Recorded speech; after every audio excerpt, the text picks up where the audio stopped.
রাখা হয়ে গেছে, তালা মেরে দিয়েছি। তো বানাচ্ছি আজকে গাইস বিরিয়ানি। এটা হচ্ছে বাঙালিদের ফেভারিট খাবার বলতে পারো। তো বানাচ্ছি বিরিয়ানি, তার জন্য সব তোড়জোড় লেগে গেছে। এটা মাংস ম্যারিনেট করা হয়ে গেছে নুন হলুদ টক দই দিয়ে, আর এখানটায় মাংস ভাজাও চলছে। তো এটা আমার হাতে আছে, এটা মিটা হাতর। তো এটাকে মানে নিয়ে এসে হয়েছিল, তো স্টিল খুলতে পারছিলাম না, তো এটাকে খুলেছি। দেখো কি একটুখানি হয়ে গেছে মিঠা হাতর। তো এইদিকে আমার ভাজা মানে চলছে, আলুটা ভাজা হয়ে গেছে, আলুটাকে ভেজে রেখে দিয়েছি, তখন ভিডিওটা আমি নিতে পারিনি। তো এই যে মাংসটা ভেজে নেওয়া হয়ে গেছে, আর একবার মাংসটা দেওয়া হয়েছে, দুবার দিয়েছিলাম মাংসটা ভাজতে। এই যে মাংস আলু আমার ভাজা হয়ে গেছে। এখানটা গ্রেভিটা রেডি করতে হবে, মানে মশলার যে গ্রেভি হয় সেটা গ্রেভি রেডি করাচ্ছে। এখানটা ফার্স্টে পেঁয়াজ বাটাটা দেওয়া হয়েছে।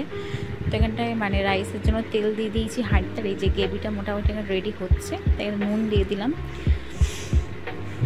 তো এই যেতেও নুন দিয়ে দিয়েছি গ্রেভিটার মধ্যে। একটু ভালোভাবে একটাকে নাড়বো, এখন অনেক কিছু দিতে হবে, কিছু দেওয়া হয়নি। ঝালের গুঁড়ো দিয়ে দিলাম, এটাকে একটু ভালো করে মিশিয়ে নেব। এটা হচ্ছে জিরের গুঁড়ো, আর এটা হচ্ছে পেঁয়াজ বাটা, ঝালের গুঁড়ো, জিরের গুঁড়ো, আর এতে হলুদ দেওয়া রয়েছে আগেই। তো এই যেখানে জলটা ফুটছে, তো এখানে ওই মশলা যে ম্যারিনেট করা হয়েছিল, যেটা ছিল একটু জল, তো সেটা এখানে দিয়ে দিয়েছি। হাঁড়ির মধ্যে 3-4টে তেজপাতা দিয়ে দিয়েছি, মানে ভাতটা সুগন্ধি হওয়ার জন্য। আর এখানে দিয়েছি এলাচ ফাটিয়ে, দারচিনি, লবঙ্গ, মানে জলটার মধ্যে দিয়ে দিয়েছি। যখন ফুটছে তখন তেজপাতা এইসবগুলো দিয়ে দিয়েছি।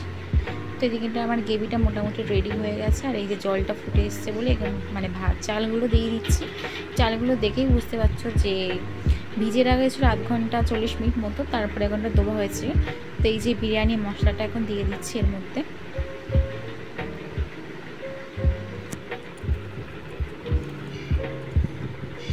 তো এটাকে ভালোভাবে একটু কষিয়ে নেবো, আর এখানটা ভাতটা একটু নাড়া দিয়ে নিলাম।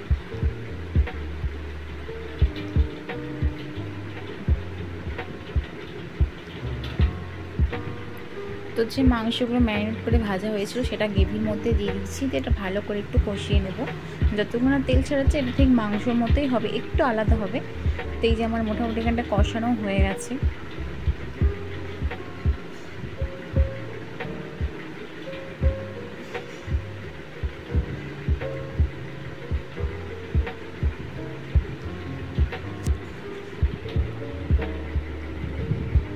তো এখানে পরিমাণ মতো জল দিয়েছি, খুব বেশিও না আবার খুব কমও না, যেহেতু এটা বিরিয়ানি মাংস হচ্ছে এখানে বেশি ঝোল না দিলেও হবে।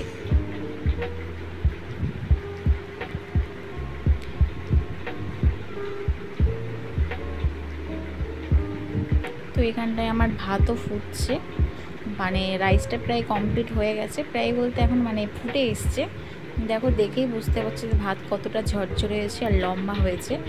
যত চালটা ভিজিয়ে রাখবে তত কিন্তু চালটা লম্বা হবে আর অত সহজে ভাঙবে না, আর সিদ্ধটা ভালোভাবে হবে। এখানে আমার মাংসটা মোটামুটি কষানো হয়ে গেছে।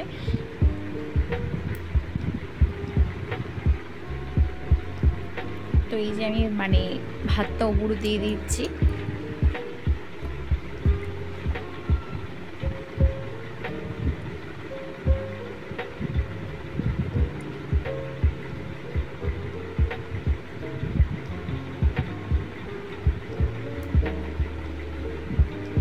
তো গরম জল করে নিয়েছি, এটাকে দুধ গুলবো, দুধ, কেওড়া জল, গোলাপ জল, এটা হচ্ছে কামধনু রং।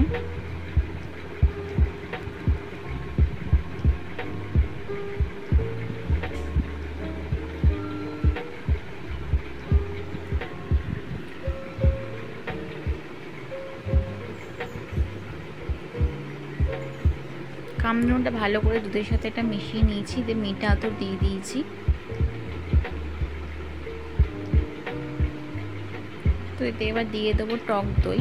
এখানে না মানে তোমার না চাইলে টক দই নাও দিতে পারো, তো আমরা দিয়েছি এখানটায়।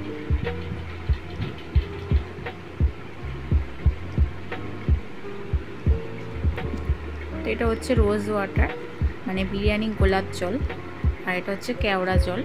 তো আমরা এখানটায় মানে দুধের মধ্যেও মানে মিশিয়ে দিয়েছি, আর তোমরা চাই দুধের মধ্যেও দিতে হয়, না পারলে তোমার লেয়ার যখন সাজাবা তখন দিলেও হবে।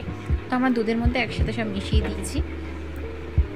তো এই যে লেয়ার সাজাবো বলে সব কিছু আমরা রেডি করে নিয়েছি, মানে যা যা লাগবে লেয়ার সাজানোর জন্য।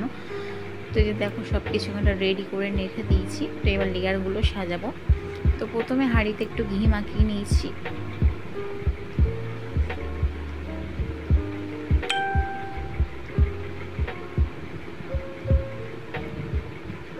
তো এই যে ঘি মাখানো হয়ে গেছে। তো এবার লেয়ার আমার 3 বার সাজাবো। তো এর জন্য আগে ভাতটা মোটামুটি ভালোভাবে দিয়ে নেব।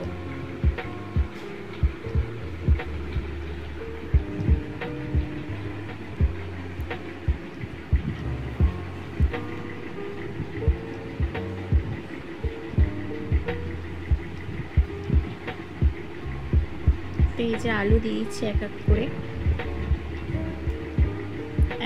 আলু যেগুলো ভেজে মানে সিদ্ধ করে ভাজা সেগুলো দিয়ে দিয়েছি। আর এটা হচ্ছে পেঁয়াজের ব্রেস্তা, তো সেটাও এখানটা দিয়ে দিচ্ছি। এটা হচ্ছে বিরিয়ানি মশলা, এখানটা হচ্ছে সানরাইজের মশলা, তোমার সাথে এভারেস্ট মশলাও নিতে পারো। তো সেটা আমরা পাইনি বলে নেইনি। তো যে জলটা গুলে রেখেছিলাম তো সেটার হাত দিয়ে মানে ছিটিয়ে দিচ্ছি, যে চারিদিকে মানে ওটা মেখে যাই ভাতের সাথে। তো এই যে আবার একবার লেয়ার দেবো। এটা হচ্ছে কষানো মাংস, এই যে এক পিস করে তো দিয়ে দিচ্ছি হাঁড়ির মধ্যে।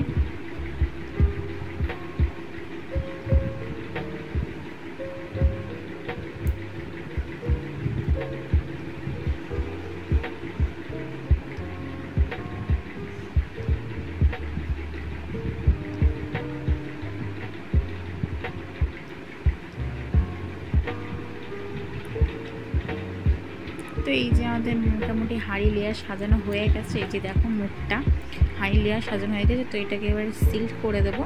তো এই যে আমরা গ্যাস এখানটা বসিয়েছি মানে নোড়া দিয়ে, তোমরা চাইলে আটা দিয়েও এখানটায় সিল করতে পারো। তো আমরা এখানে আটা দিয়ে মাখাইনি, আমরা এখানটা নোড়া দিয়ে দিয়েছি। আটা দিয়ে সিল করলে আরও বেশি ভালো হয়। তো আমরা মিনিট 20 মিনিট রেখেছিলাম, বেশি রাখলে কিন্তু মানে পুড়ে যাবে। আর লো আছে রাখতে হবে, একদম হাই আছে রাখলে কিন্তু পুড়ে যাবে। তো যে দেখতেই পাচ্ছ মানে দেখেই বোঝা যাচ্ছে মানে কতটা টেস্টি হয়েছে। তো এই যে আমি সবাইকে বেড়ে দিচ্ছি, এই যে 4 জন থালা এই যে বেড়েও নিয়েছি। আর খেতে বলছি খুব টেস্টি হয়েছিল, বাট কালারটা একটু বেশি হয়ে গেছিলো। তো দেখো আলুটা কতটা জুস হয়েছিল, মানে এতটা গলে গেছিলো কি বলবো, দেখলেই বুঝতে পারছো যে আলুটা কতটা গলে গেছে। খেতেও বলছি মানে কি বলবো, অপূর্ব সুন্দর হয়েছে খেতে। তো বাই, টাটা।